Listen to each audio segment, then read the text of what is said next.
හල්කෙවියන්ස් එදා දවස ගොඩක් බඩගිනි කැන්ටින් කෑමක් කන්න බැරි දවසක්.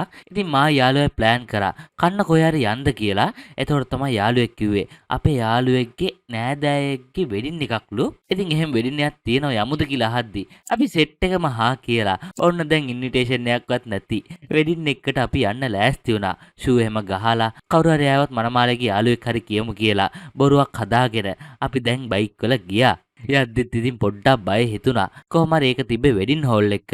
ඒකත් කැම්පස් එකට ටිකක් ළඟයි. ඒ වගේම මේක නයිට් වෙඩින් එක. ඉතින් අපි සෙට් එක හැමම බයික් එක පාක් කරලා ෂේප් එකේ අහුවෙන්නේ නැති වෙයි කියලා ජැන්ඩි පහට ඇඳගෙන කෙලින්ම ගියේ බුෆේ එක පැත්තට. ඉතින් එකටම රයිස් කොත්තු එහෙම දාගෙන තව ඉදියාප්ප, නූල්රිස්, චිකන්, මටන් ඒ දේවල් ඔක්කොම බෙදාගෙන එහෙමම 4 දෙනාත් එක්කම හොන්තට කෑවා. හැබැයි වැඩි නම් කෑවේ නැහැ. තව කන්න දේවල් තියෙනවනේ. ඒක නිසා චුට්ටක් කාලා පුළුවන් විදිහට චිකන් එහෙම කාලා දෙවෙනිට ගියේ ආප්ප සෙක්ෂන් එකට.